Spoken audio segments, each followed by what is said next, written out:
This is Geek Gab with your hosts, Dornall and me, Daddy Warpig. We are back. Geek Gab for Saturday, September 14th, 2019.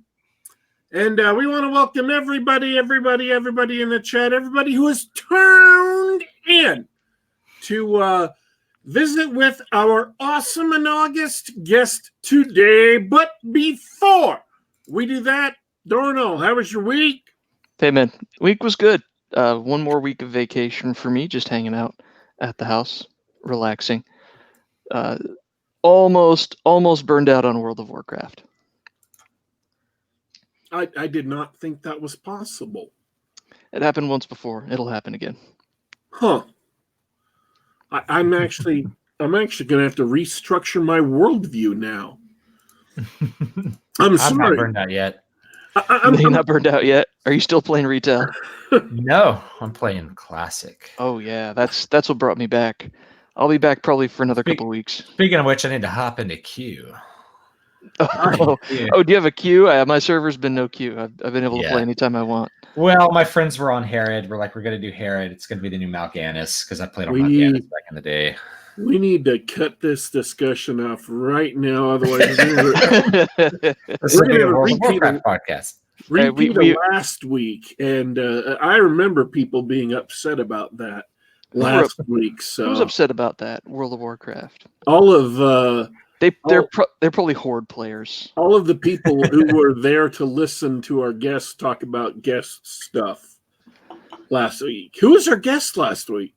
Who was our guest last week? JDA? Was that John Delarose last week? Brian Niemeyer. Brian. Oh yeah. All of his people, all his posse. They were mad. They just wanted to. Really, were they? I didn't notice that in chat. Well, too bad. You know, they're gonna have to deal with some video game talk. So my week. How was your week? Apparently, I have been learning to train to be a ninja. I received an abdominal injury.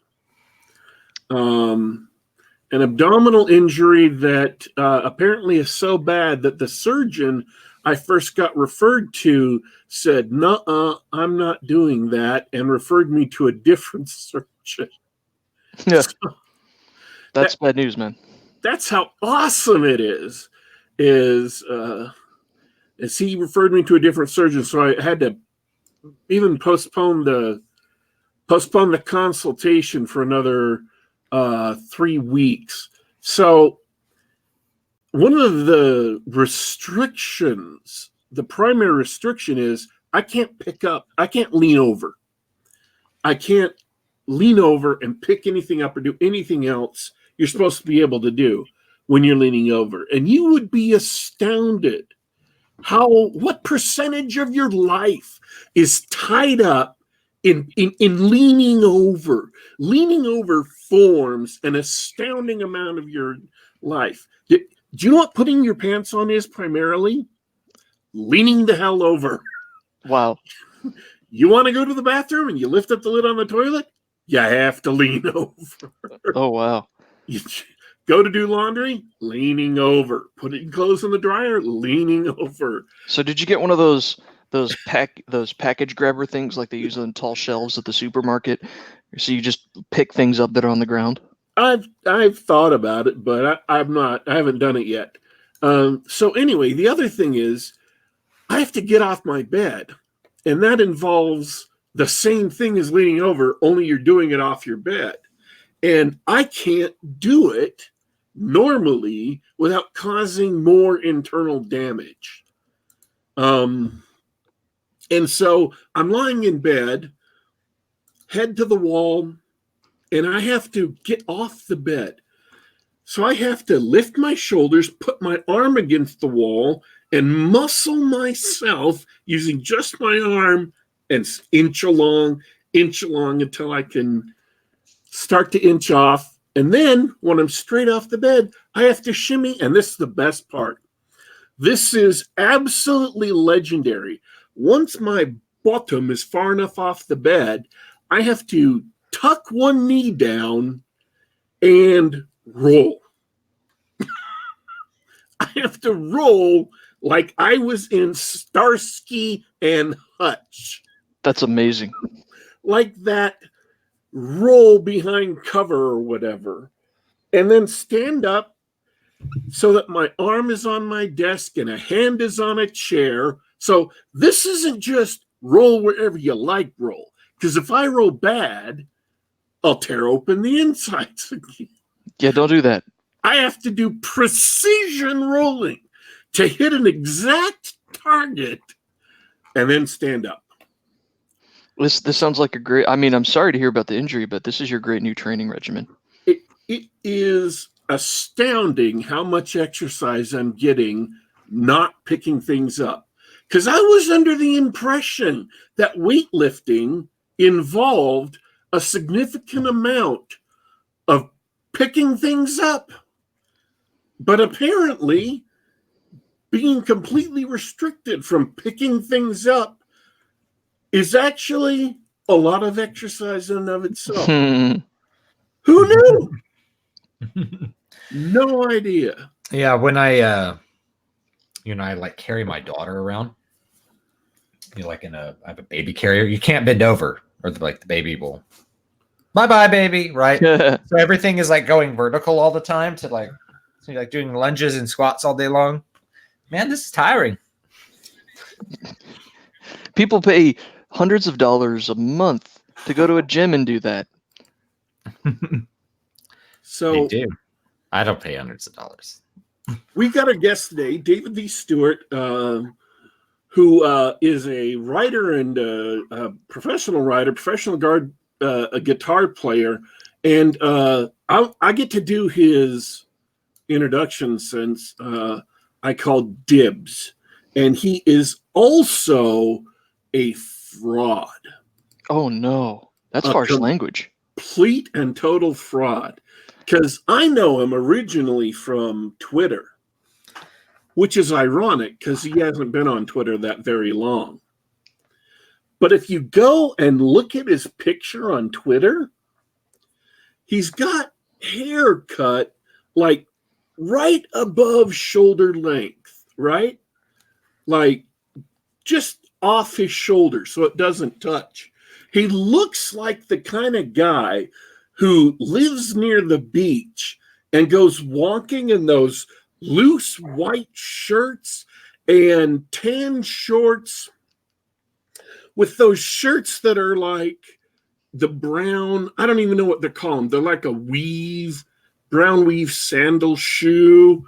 And he takes long walks on the beach with whatever hottie he's hooking up with. That's what he looks like on Twitter. I guess. And I didn't put this together. I had no idea this was the same person because he has a YouTube channel. He has a YouTube channel, and I went watching his YouTube channel. And his YouTube channel had a video, and I just got recommended to it by YouTube. Did not know it was the David that I knew from Twitter. And it was about how all this Disney Star Wars movies were really fan fiction and stuff. And we can talk about that later on the show. So I went and watched that. And what I saw there was a guy with what you see now. Long, straight hair. He looks like a heavy metal fan. I'm like, yeah, that dude he's probably into Metallica, maybe. He's probably into some of the heavy metal I like.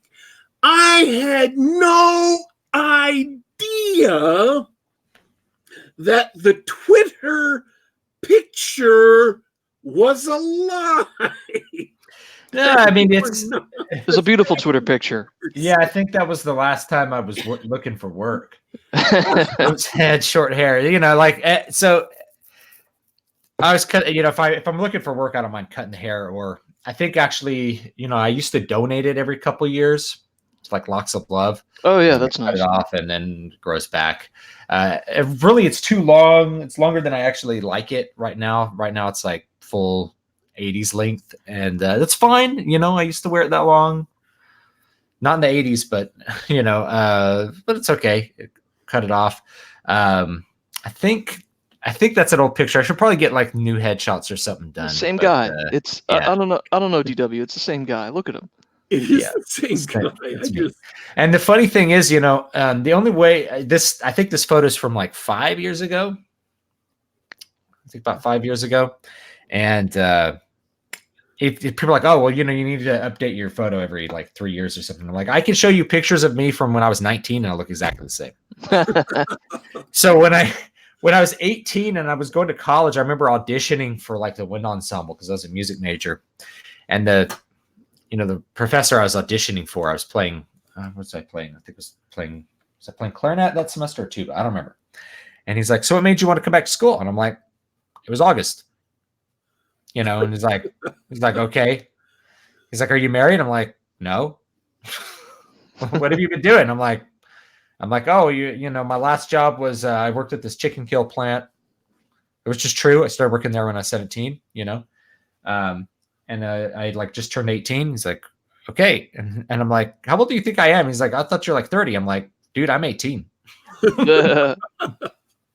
It's like, and it didn't look, probably not like I looked like a haggard 30. It just, I had full beard and was a pretty robust dude at 18.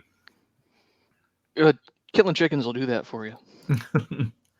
I was actually a carpenter, so I didn't have to manage any of the chicken guts. But actually, the best paying job on the line is the guy who would put the chicken into the kill machine. So you actually a person doesn't kill the machine or doesn't kill the chicken, at least in like the bigger plants around here. So you take the chicken and you turn it upside down, and you do this for turkeys too. So if you're doing it with turkeys, you got to have skill because a turkey will kick the crap out of you.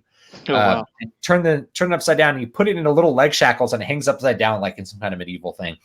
And it goes up this conveyor belt, and then there's a taser which shocks chicken and makes its head fall down because you don't realize, but its head is always like kind of. Oh, sure, yeah.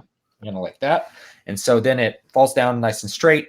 And then there's a little, it looks like a pizza cutter, but like huge. Cuts their neck. Then they go through what we called the horror room. Oh, no.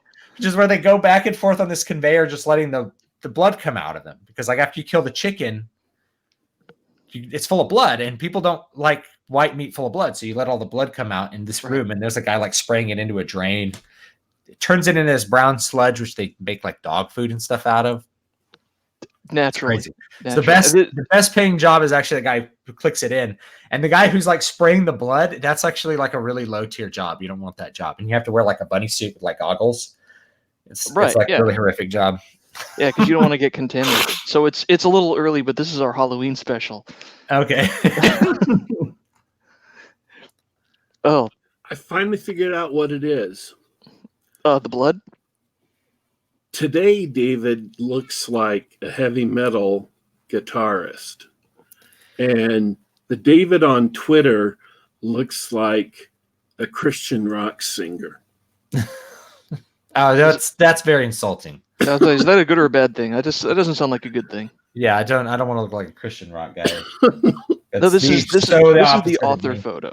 Yeah, this is the author photo. I think this is actually from my like engagement photo shoot, which was like 3 months before we got married. So I think my other profile, because like they were good quality photos, so I just used them. I think my author photos from my wedding, like in the books, probably. I think I have them in the back of the books. Yeah, like this is the other one you see like on YouTube. It's like me in a suit.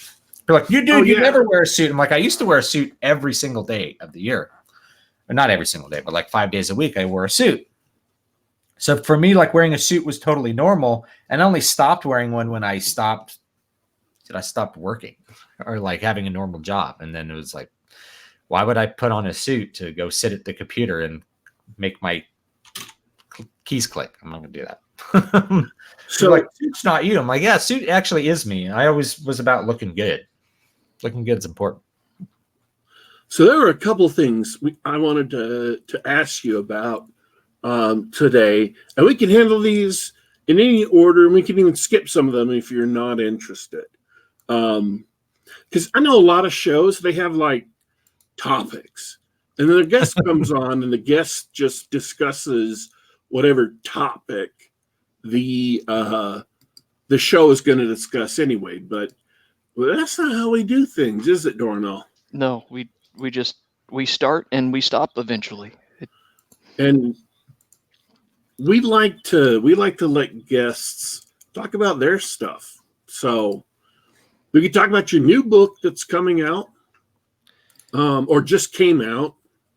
We can talk about your the fan fiction, that your video on fan fiction from just a couple months ago, and the other one I want to ask you about is if you got any close to the recent brouhaha between a couple of libertarian hard SF fans and most of the Pulp Rev on Twitter.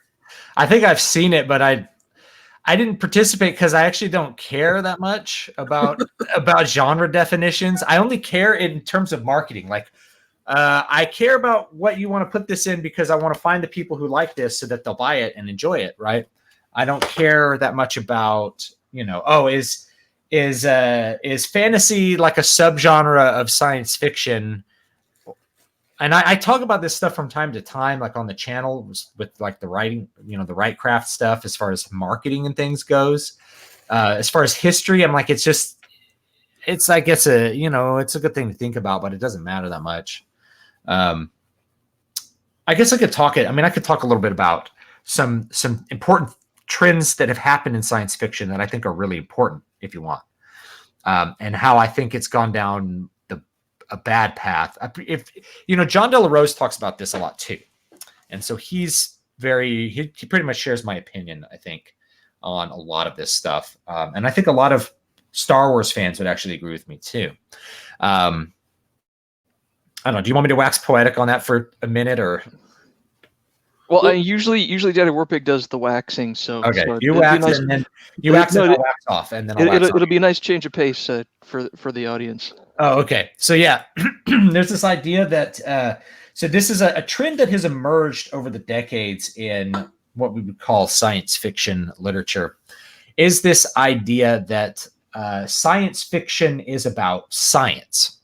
Rather than it being like a speculative genre at its core.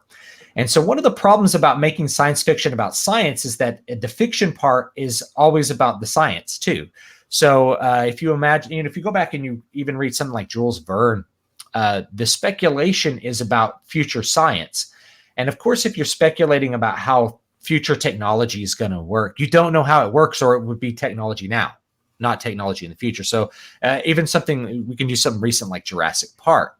So Jurassic Park has a science base to it that's very, quote, realistic. But there's quite a big leap between us knowing how DNA works and thinking like we get DNA from the past and clone a new animal. There's a big gap between that, right? So it starts with a science idea, and then there's a story that's built around it. So at its core, that's kind of what science fiction has become. And then there's been kind of shuffled off, whatever you want to call it, space opera, science fiction, which uses more, quote, explicit fantasy elements like magic. The thing is that people who are like anti-magic in science fiction don't really, like you ask them like, okay, well, give me an example of science fiction. They're like, Dune. It's like, Dune is full of magic, bro. Dune is built on magic. You use magic to fold space. You have a magic called the spice, which makes you prescient. Dune is like 80% of Dune is magic.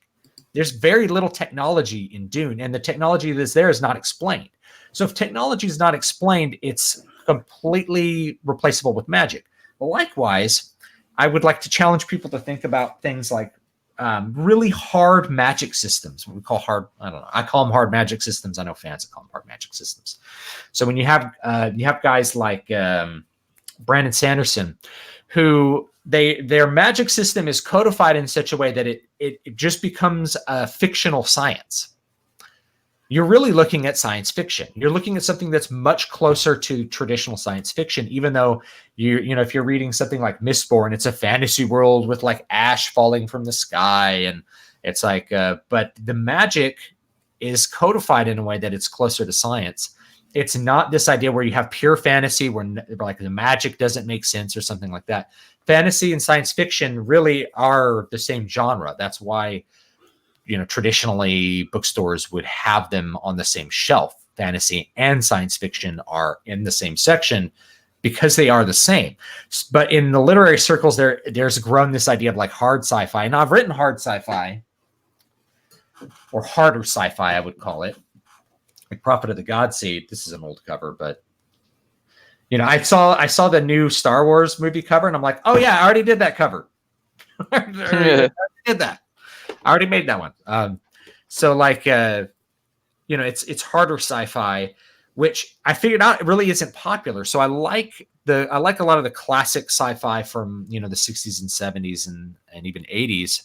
But it turns out that doesn't sell super well. But what does sell well is if you just tell great stories and there's fantastical elements, whether those are technological or they're magical. So if you look at Star Wars has an explicit magic system, which is the Force.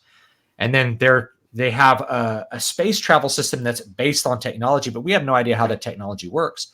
Because, of course, we don't know how technology works that would allow you to travel between star systems in a couple of hours. Right. So it's all magic, right? When you get down to it, it's all magic. Sure, of course. I mean, like, I'm going to use this new tool. DJ Schreffler in chat with his manly-looking mecha here. Insufficiently explained technologies indistinguishable from magic. That's an old one, but good one. It's true. As soon as you skip a step, right? Like you were saying, in Jurassic Park, we know kind of how DNA works. Skip a step, and we can clone ancient DNA. Great. Yeah, it's basically magic. Oh, we're filling the DNA with frog DNA. I'm like, no. Probably not going to work that way. Michael Crichton was starting with an idea and writing a good story, right? Sure. Like that's the thing that people forget. And this is maybe the problem with like literary science fiction and really, I guess the trad published science fiction nowadays is that it is really focused on, it's not focused on the story anymore. Like the elements of good story writing are pushed to the side. So you could, and in fact, I think a lot of traditionally published science fiction now isn't even really about, it's like romance books. It's like, what if we could turn into a woman? It's like, okay. All right. Yeah, I don't want to read the SJW garbage with that. And so if something's trad published now, if a sci-fi novel's been traditionally published and came out in the last 10 years, I think it's just better to just avoid it. There's just like no reason. Read the classic sci-fi and then read indie stuff because they won't publish good things anymore. It's kind of how I feel. It's like, anytime I get like an indie work and I like read it, I'm like, well, this was really fun and cool and full of cool ideas. I like it. And so why doesn't DAW or anyone publish this stuff? Or I don't know who the Tor, yeah. Tor doesn't, I mean, like if it's got Tor on it now, I just like, I don't want to read it. Why would I? So what's your theory? What do you think the answer is? Well, why don't they publish good stuff anymore? So there's let me first kill a bugbear, which there's this idea, and I constantly encounter it with my YouTube comments, which are very active, is that corporations are obsessed with money and they do everything for money. And the money is the most important part. And so, of course, they're doing everything for money. It's like, no, that's not the case because you judge things by their outcomes. If they were all about money, then they'd be making money, not losing it, right? So it's pretty simple. Same thing with like Marvel or DC, right? They do this stuff for money. It's like, no, they don't. Or they would make money. They're selling 5% of what they sold in the 80s. They're not doing this for the money, clearly. And they're flushing money down the toilet. They were bankrupt when Disney bought them. Anyway, so I think what happens is that it has to do with it's like a ring of power. When you concentrate power into a small amount of hands, and you have, say, a reduction in the responsibility that comes with that. So 50 years ago, when the book selling business was probably more cutthroat in a lot of ways, you couldn't concentrate that power in the hands of the editorial committees at these little publishing houses because they go out of business too fast. I mean, you could do it, but if you were publishing things that went against the market, you got out of business too fast. So what happens is people who are failed authors end up becoming editors and become part of the publishing business. And of course, they use their political ideology to select the books as a filtering mechanism before they ever get published. There's far more books, far more people who want to be published than there is room to publish them. And so, if the story is written by, say, a white male, it's gonna tick it down a little bit. We're interested in having diverse authors. So right away, you're applying a filtering mechanism that's going to reduce your profitability. And it's not that people who aren't white can't write. It's that you're eliminating a layer of merit that you would use to judge a good product, and hopefully you make money on it. And you can see that once, like, Amazon comes out, you can see the difference, because all of a sudden there's this explosion of independent publishers. Why are these publishers exploding? It's because the market wasn't being served. There's so many people who just stopped reading new science fiction books 10 or 20 years ago because they were crap, and started reading them again on Amazon, like buying the new books because, oh my God, there's authors actually publishing cool stuff. You have an industry that blacklists Orson Scott Card, the guy who wrote Ender's Game. Like, this guy should be huge. You should be pushing his books nonstop because they're great. And he's a really good author, but because he's Mormon. And so he said he articulated Mormon theology at one point, which shouldn't be that controversial. He no longer can work in the science fiction realm. Oh yeah. And I've spoken to a lot of people who are like, yeah, I liked Ender's Game, but I can't support him anymore because he said such and such about, short version, he hates LGBT people. Well, I don't, and that's of course you get this extrapolation where that's what they use to sell it. So anyway, my point is, it's the same thing with anything. The corporation is, it's a state created, artificially created thing. A corporation is not a person. You can't put your hand on a corporation and touch it. It doesn't exist. It's a fictional entity that's created and enforced by the state. You have this, and it can own intellectual property. It can own publishing rights, even though it's not a person. And really, only people can own property. People can own the corporation, but that somehow translates into a layer where the corporation, acting independently of people who own stock in it, can do whatever it wants. So when you have this ring of power, when you have this area called like editorial control, that attracts people who want to use it for their own ends. And only like some checks and balances that you have with a regular corporate environment, like a board of directors that will fire CEOs that lose money. For whatever reason, in the publishing realm, it's not like that. It's too abstracted. There ends up being no consequences for flushing your business down the toilet, or it's part of a PR thing. Like, we can't fire somebody for, saying they want to have diverse authorship, even though that particular policy is reducing our profitability. We can't, and it's nothing new. If you guys remember, like the novels of Gore, the Counter Earth? Yeah. I know of them. Yeah. Okay. So these were unpublished for years because I think they were published. They were Tor or Dahl. Whoever was in charge was a feminist and didn't like the whole pleasure slave stories, right? Which Man of War wrote songs about these Gore novels. That's how. There's a song on Kings of Metal called Pleasure Slave that's about I think Terrence McGore. Anyway, you guys could talk about Man of War. So she purposefully refused to publish them and refused to release the publishing rights, and would do a whole bunch of things so that the rights couldn't revert to the author, so he could go sell them somewhere else. And apparently, not only did the book sell well, but they have one of the best sell-through rates in the business, which means you buy book number 1, who's buying book number 2? So people who buy book 1, 2, 3, 4, 5. If you have like a, you always have a step down with each sequel. Well, theirs was like 90%. Like people who were buying book 1, 90% of them were reading all the books, and there was like 20 of them. Wow. So you have a sell-through rate that's incredibly high, which is great. That's a certainty. Because whenever you put out a book, there's uncertainty. Am I going to sell the copies? Well, if you have a 90% sell-through rate, that means you could be pretty certain that you can print a lot of books and sell them, or print as many as the previous one and sell them. So they should just refuse to publish them until finally, because of the way contracts work, after so many years of not being published, the rights revert back to the author. He couldn't find anyone to publish them, even though these were super popular books.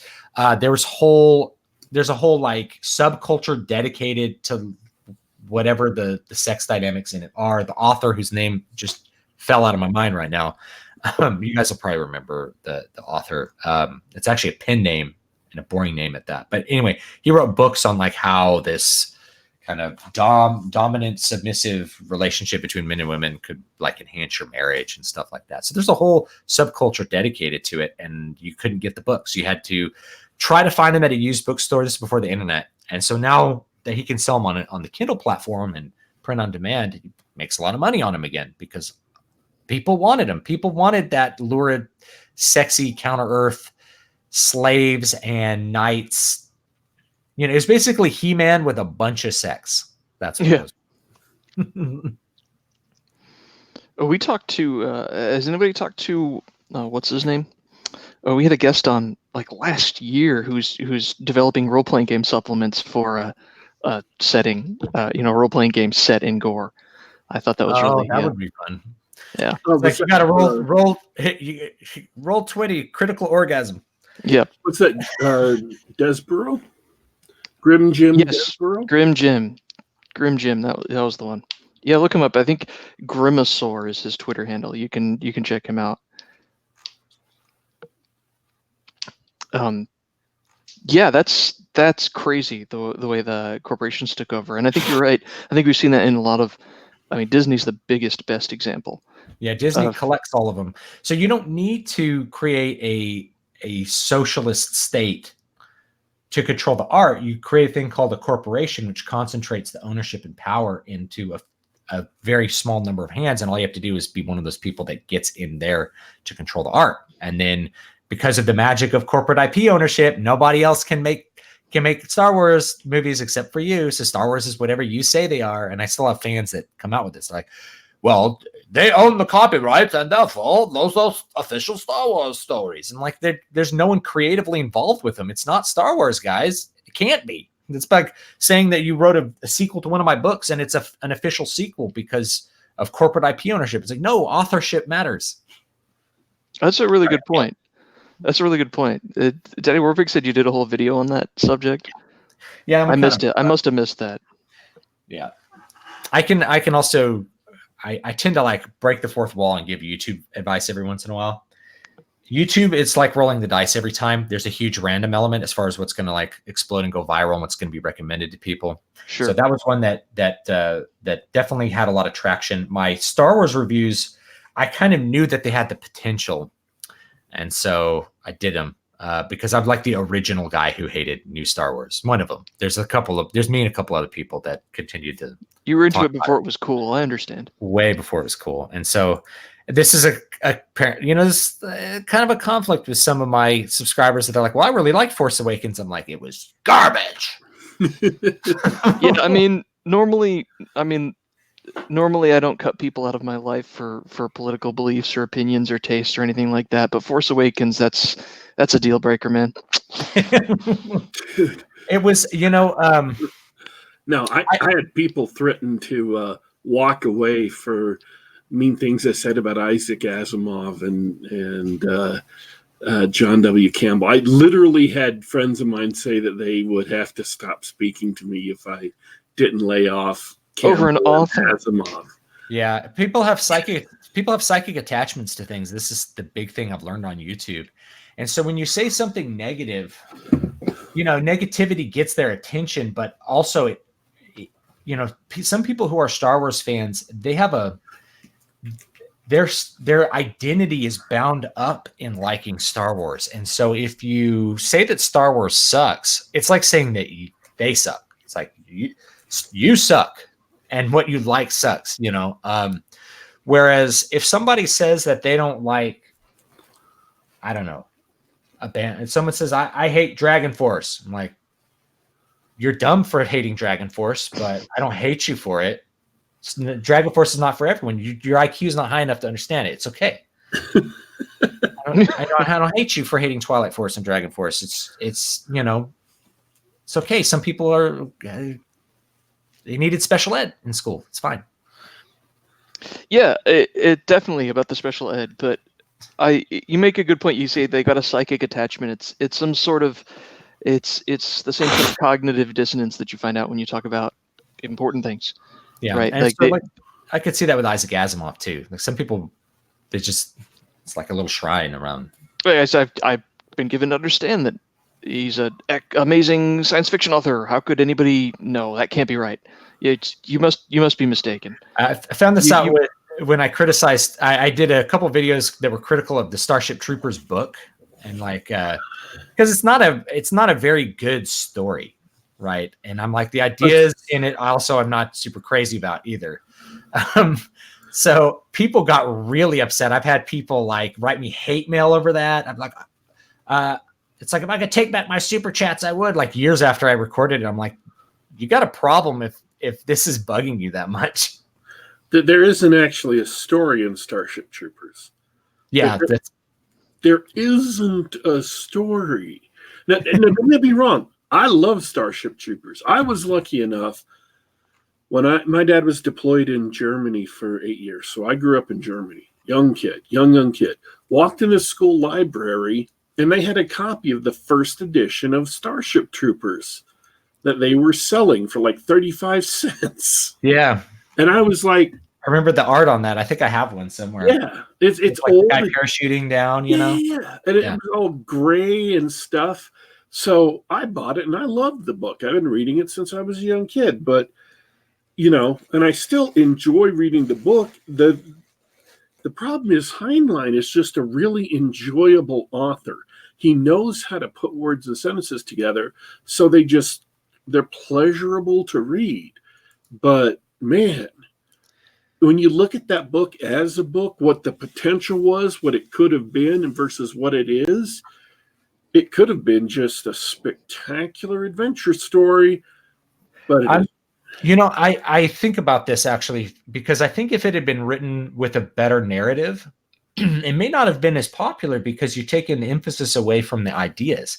It's to me like the ideas are what ended up reverberating. Now there's two of them.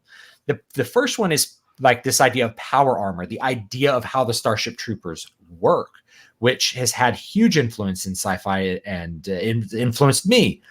The other one is you have these passages where he's like talking to the teacher about the society. And those are the ideas that I tend to push back a lot more on. And those are the ones that really take root in some people's psyche. They're like, we should be run entirely by military veterans and this kind of stuff. It's like, okay, you gotta take a step back and think about what that means, because it looks Roman on the surface, but when you dig a little deeper into his ideas there, I think they're a little bit more disturbing for a lot of people. And so when I compared him to the movie, I'm like, the movie is the one by Verhoeven. It's really a movie that's made to be against the book. It's a satire of the book. And when you understand it on that level, it's a lot funnier as a movie, I think. It's him because Paul Verhoeven was in a concentration camp. A lot of people don't know this. So not just, in fact, most of the people that were in concentration camps weren't Jews, if I remember correctly. My wife's grandfather was in a concentration camp in the Netherlands. So he was in a forced labor camp. So all of the ideas in the book, he's like, I couldn't even get through the book. It was unreadable. I had to have a friend explain it to me. And I'm like, I hate this. but he was going to make a movie about it. So he proceeded to make a movie about how he hated the ideas in Starship Troopers. It's very funny when you understand it on this like meta level. But there's people who are fans of the movie and then they've never really gotten into the book, or they don't really know like what's in the book. And there's fans of the book who it's almost a religious document for them. I'm like, you shouldn't treat it on that level. I love Heinlein's work as far as his work is about ideas. Like he starts with an idea and he carries it through. I think my favorite books are probably going to be like Stranger in a Strange Land or The Moon is a Harsh Mistress, even though, again, I don't agree with really either of the ideas or how they play out. I love that he has the ideas and follows through with them and explores them in such an interesting way. He's very good at it, or was very good at it. So we talk a lot to a lot of the pulp rev guys who are really about that old action adventure type of science fiction. Do you think there's still a place for the big idea science fiction that you like so much in Heinlein? Or I think there's a place for it, but I think what has to happen first, because the market has been kind of the market's been uprooted and twisted. I think the big idea stuff, there's always been room for it. But the question is what leads the way, and what leads the way are good stories. And so that's, the most popular franchise in the world is a science fiction franchise. It's Star Wars. Or people go back, it's space fantasy. I'm like, who cares, dude? Sure. Right. So what has to lead the way are those stories that people love rather than, the big ideas. If you start with a big idea and you don't have a story attached to it, I think you're missing out. I think you got to go story first, and hopefully the ideas are already in there. Okay. I guess we'll leave that there. What about your stories? Because I understand you're a writer and you've showed off a couple of your books, but I don't know if you know this, but I'm not really a reader. So I'd like to know more about your style, which I'm starting to glean here. Like, what are you writing? What have you come out with recently? Okay, so latest book, which people are like, oh, this just came out. I'm like, and to me, it didn't just come out, because I'm going to come out with another book in like 4 weeks. Mm-hmm. But like that, I tend to, if I'm actually doing this stuff, I tend to come out with stuff pretty quickly. But this is the new one. It's called Voices of the Void. If you notice, it's very small.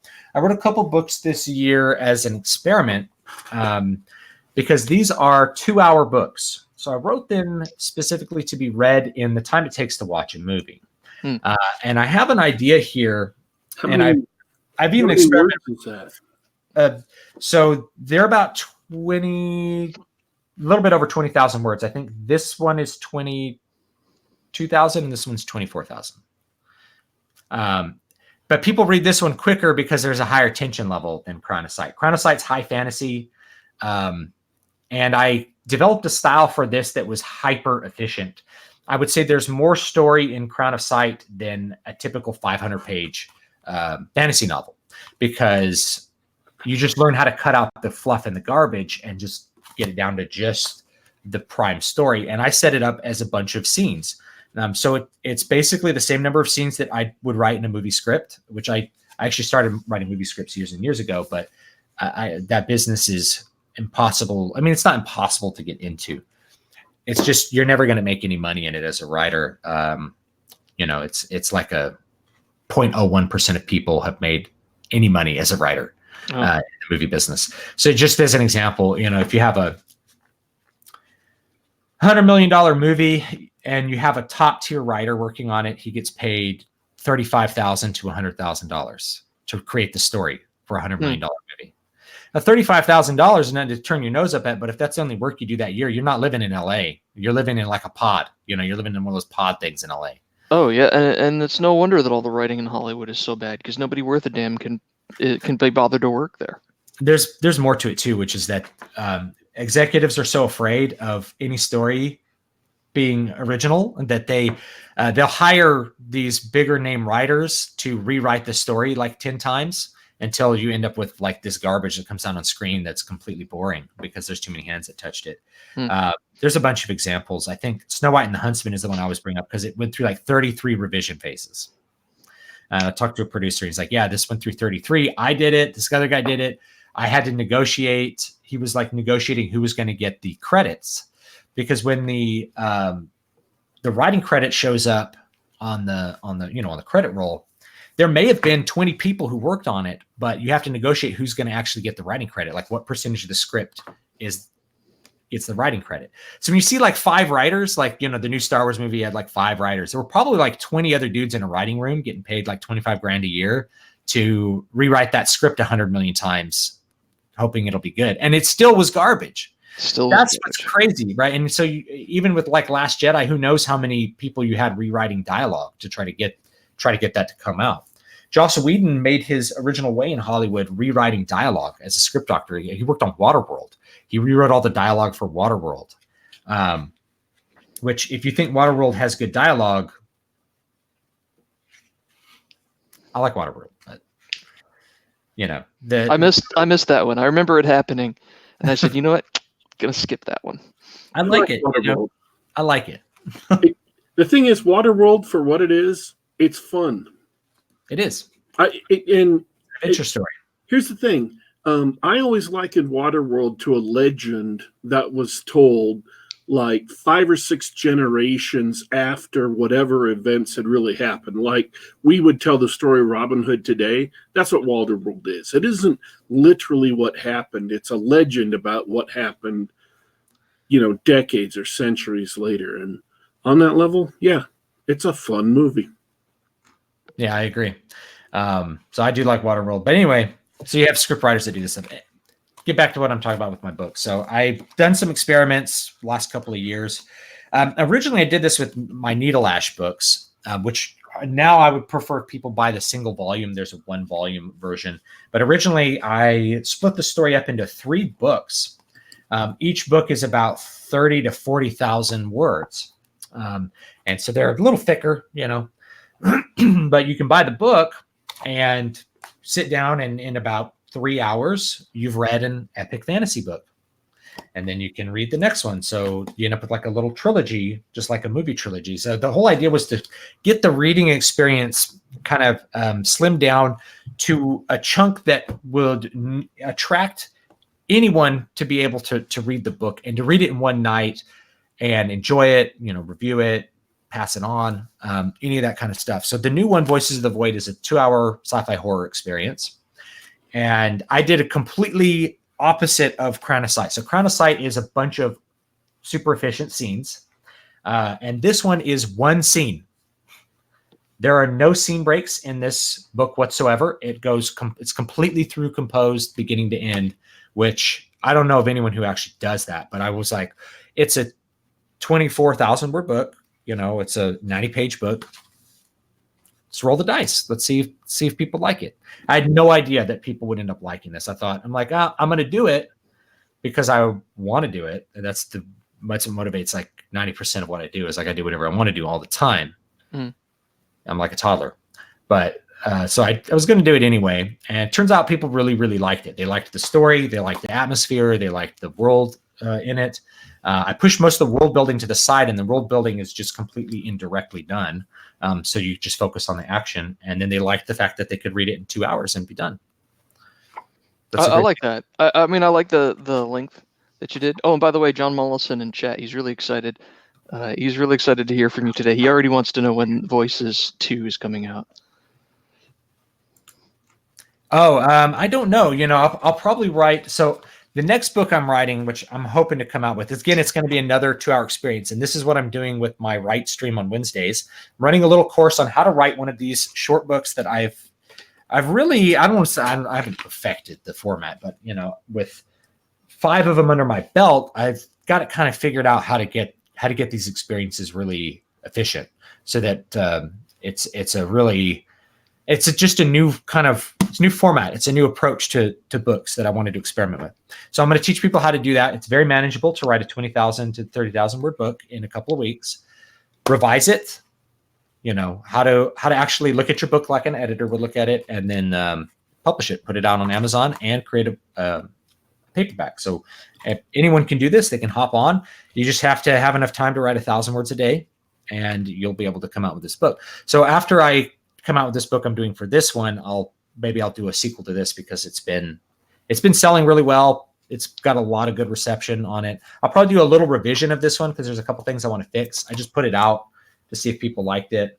There's probably like a bunch of little editing things I'll do before I really start like hyping this hard. Like I haven't advertised for it at all. I just kind of wanted to see if anybody liked it. So I'll probably do that. Next one is going to be, I didn't realize other authors were actually coming out with these books, but it's a Space Paladin. So wow. The Exorcist meets, Perfect timing. Yeah, it's The Exorcist meets like Warhammer 40K, or like I would say it's like Van Helsing, or the Exorcist meets I don't know, Star Wars. Something like that. That's perfect. That perfect timing. John De La Rose, Bradford Walker. I had no idea John was coming out with it. I talked to him about it. He's like, yeah, I'm coming out. I'm like, this is what I was. I'm like, you beat me to the punch. But his blew up too. I think we've got a real new genre coming out. It's going to be glorious. And they're calling it crucifixion. Oh, get out! Really? Yeah. What a great name. Yeah. So here's what's cool about this writing course that I'm doing is because it's write and publish in 6 weeks. This is great. This is something that independent artists can do that the big name publishers can't. So if somebody is getting trad published, to be like, my book is coming out next June. I'm like, how can you stand to wait that long for your art to exist? It's maddening to me now that I live in the internet age. I'm like, all right, I came out with a song. It's out now. It's out. You can listen to it. I wrote it yesterday. Now it's out, So the 6-week book, if you say, oh, there's an emerging trend, there's something I want to chase, in 6 weeks, you can have a product that comes out and fits in that genre, fits in that niche, whatever it's going to be. So before I do a Voices of the Void follow-up, because this also has no genre on Amazon. I found this out writing. There's no such thing as sci-fi horror, like as a genre. I call this Lovecraft meets aliens. Yeah. Turns out Lovecraft's just put in horror. I'm like, Lovecraft is science fiction horror. Sure. Putting your brain into cylinders from creepy bug aliens is not, it's horrific, but it's science fiction, guys. Right? So that's what this is. It doesn't fit neatly in any genre. People really like it, and that's why they like it, is it has these elements that they already like, put in a way that's just, one tick away from what they're used to.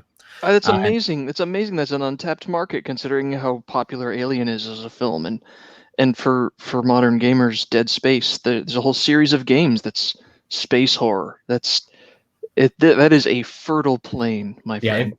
Somebody mentions Event Horizon. Event Horizon is great. Now, sci-fi horror is a movie genre that people love. Yeah. But as far as publishers go, they've never done it. They haven't done it since Lovecraft, really. They've never emphasized the horror elements of it. And so they're going to be clueless about it, and therefore Amazon wouldn't really know what to do with these kind of books, Yeah. And they don't. Brian Niemeyer's written his Soul Cycle, which was also space horror. Space pirates go to hell, I think, is the summary. It didn't blow up. It's a good series, but it didn't blow up. They had a competition on Twitter to come up with the name for the new genre, and everybody was coming up with all kinds of different names, and finally Razor Fist came up with Crucifixion. It's a great name. It's one of those names you're like, oh, why did we wait so long for this guy to come up with the perfect name? Razor Fist is good. Yeah, it's perfect. Crucifixion. That's cool. So yeah, this new one's going to be explicitly Christian. So what I imagine for it is it's just a Christian church. It's the Christian church in the future. And this guy's job, he works for the church. So he's I don't know what you call it. He's a cleric. His job is to kill demons.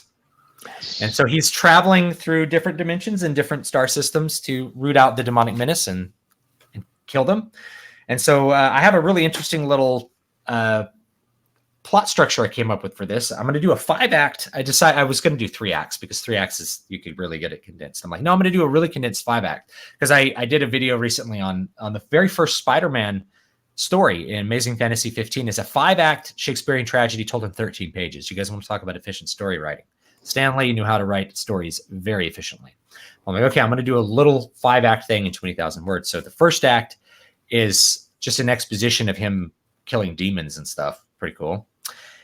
With, this power armor on. So the little Starship Troopers in there, which is great. And then the next 4 acts are going to explore a newer conflict with the story in a different world. We'll be tempted by sin. He'll have to call upon his faith. It's going to be good. That sounds really good. I think Delarose has sort of proven that's another big untapped market. There's a lot of people who really want to read that stuff. And frankly, just in power armor fighting demons. I mean, what if Doom Guy were Catholic? I'm in. I would play that game. I would read that book. Yeah. I think John broke into the number 68 book on Amazon for Justified. Oh wow! Last I saw, it was like in the top 1,000. Which you guys don't realize that getting in the top 1,000 it's very difficult. Well, he's real time now. He's probably not going to have time for us anymore. Yeah, getting the top 1,000 even temporarily is very, very, very difficult because there's a huge amount of competition, and there's these exploding trends that you don't even think about that dominate that top 1,000. And then there's like it's the Pareto principle, like fractally. So it's like 90% of the book sales go to like the top 0.01% of writers. That's kind of how it is. It's really hard to break into that top 1,000. It's a tough one. Yeah. We're close to out of time, so I just want to really quick before we wrap up here. I did want to plug your web pages because I plan on spending some more time on them in the near future. You've got a site dedicated to your writing, DVS Press. Mm-hmm. I'll have more materials going up on that for the current Write Stream project, which is write and publish in 6 weeks. And that's what you're talking about. YouTube classes on. You're doing that on YouTube, right? Yeah. Okay. Yeah. So it's on YouTube every Wednesday, 6 p.m. Oh, that's cool. It's 6 p.m. Pacific. It's our time. Right, our time, real time, West Coast time. Yeah, the only time that matters. Yeah. F New York. We're in the land of the setting sun. Yeah, we have beautiful sunsets. What you got? And you've also got your other personal website, which does your other projects. I wish we had time to talk more about, your YouTube channels and your music and everything like that, because you're also a musician and you do guitar lessons online as well and that sort of thing. Yeah. Yeah. Well, I don't do lessons anymore because I just don't want to do them. I understand. Well, you're writing 1,000 words a day now is guitar lessons, schmitar lessons. Yeah. Here's the latest album. It's called Memories Adrift. This is an instrumental ambient rock album that I just recorded kind of on my own. So there's a couple of guest performers on here that are my friends mostly that wanted to collaborate with me.